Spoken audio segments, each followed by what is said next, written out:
everybody, or there's something about their track record that's not good, and they have trouble keeping patients. Access is an issue. Right, and so that's what I was kind of wondering, is that still an issue? Is that being worked on, or? Well, that's one of the reasons why the governor's plan may have some legitimacy in terms of people buying buying policies on within the exchanges, so within the private market. So these folks are not going to be folks that are on the Medicaid program per se. They're going to be, the physicians that they see are going to be paid whatever that private insurer pays. And there should improve access for some folks.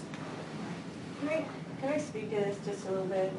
I lived in Montana. I've got 2 boys with disabilities, and I lived in Montana, and we had waivers for both boys up there, and therefore had Medicaid, and lived up there for 8 years. And then when we moved down here, I'll tell you, this state's system is completely dysfunctional. Completely dysfunctional. For me to get my boys, even they both have qualified for SSI, so therefore they get a Medicaid waiver directly because of that SSI. It is nearly impossible for me to keep that. I've given up accessing that Medicaid because it is so impossible to keep the state services, all of the paperwork that they need to continue to verify.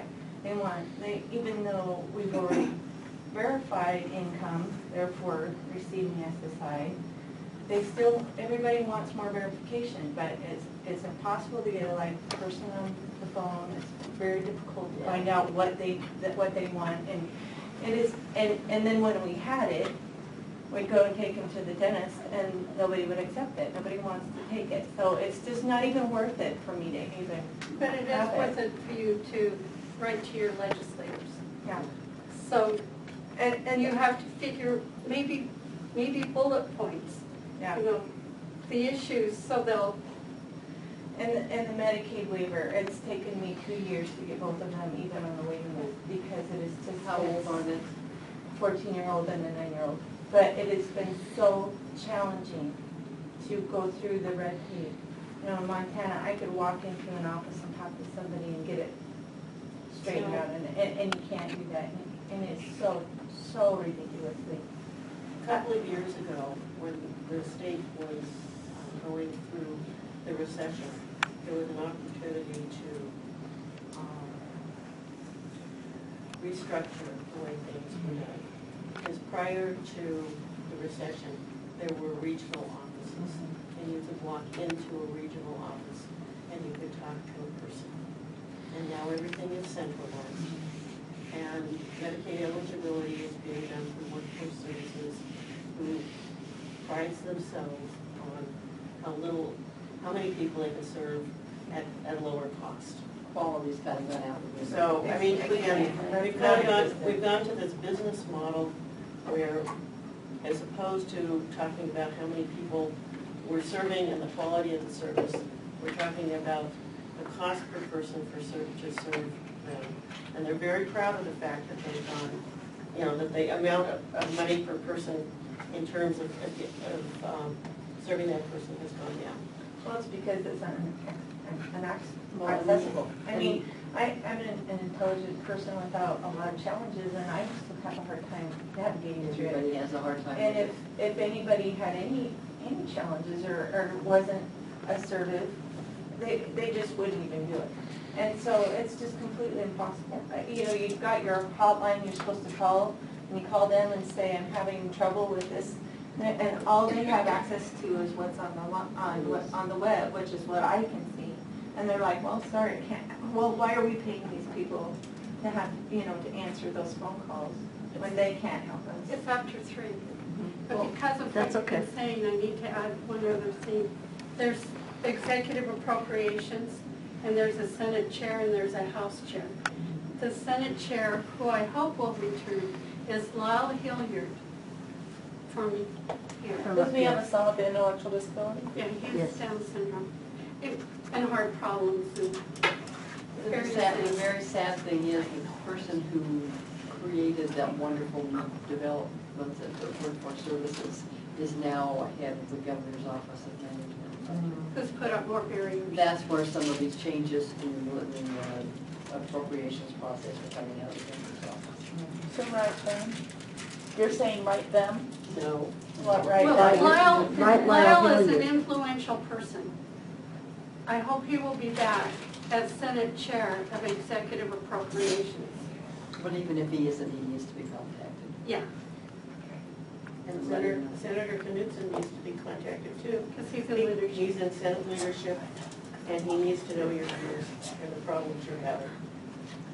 Do you think that, like what Sherry's talking about, do you think they almost set that up on purpose so that people just kind of, there's no communication and kind of like, They think they're they doing kind of it. weed people out, you know, so that they don't have to get When you hear them paperwork? report to the legislature, or they think they're doing wonderful things. The quality is going up, the quality of service, they're Saving money. Yeah, they're saving money, their efficiencies are just fantastic. My And experience, we keep telling them, no, it's not, that the people who are receiving those services, I haven't talked to one person who's trying to access anything to do with disability or workforce services, who's been happy with what's happened. I haven't talked to anybody. But as it comes, but nobody really gets to that piece, which is really very frustrating.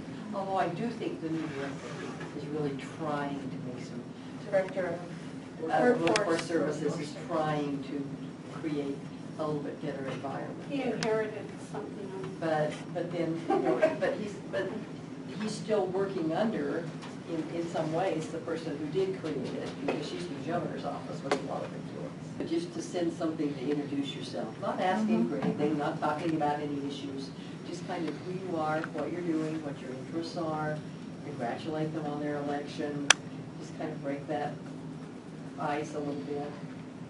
And just continue that, and it's amazing the response that you'll get finally when you do have an issue and you build up your credibility so that they're willing to listen. And it's not just a one-time shot. Well, and Sherry, you may want to even invite your legislators to your home Yep. and let them see your children in their natural environment and get a feel for the needs. Yeah. Luckily, my boys are not terrible. But, you know, as a family, I will say, you know, having two children with disabilities, we're looking at a career change because it's not easy for us. You know, it hasn't been easy for my husband to do the career change. Went to school with him. You know, there's just so much more. I had to go back to work, and that's part of the challenge of trying to keep up with all this paperwork. It's almost a full-time job just to keep the services available. And then when we finally got Medicaid up and going here and realized that nobody wants to accept it, there's no speech therapist that'll accept it, there's no OTs that'll accept it, there's no, you know, there's a few dentists, but they want additional money for different things. And so then it's like, why am I killing myself to get this, to make this available for my kids when it's serving them not at all? I mean, the only people that are taking Medicaid at this point are the doctors, and nobody else. There's not a single person in this town that will take them for any of the other services that they And need. dental's really hard. I mean, there are a few pediatricians who are taking it, and a few dentists. I know our dentist doesn't take it. Yeah. So then, you know, they may think they're helping, but, you know, that's probably because nobody's taking them up on it. It's just not, the amount of effort, it's just so challenging in the services that are available. And so, even with me going back to work, my two teenage girls are my primary caregivers. One's 18, and then there's 16. What am I gonna do when they're gone? Yeah. So, Yep. And you're just one of hundreds of families that are in that very same situation. yeah, I had to go back to work, but I don't have anybody I can trust to take care of There's them. hardly any family now that doesn't have to have two incomes coming in in Yeah. order to survive. So, that's just the reality, and I have it easy compared to a lot of families. I know I do. You don't ever want to trade your problems because somebody else's are worse. But you'd like yours solved.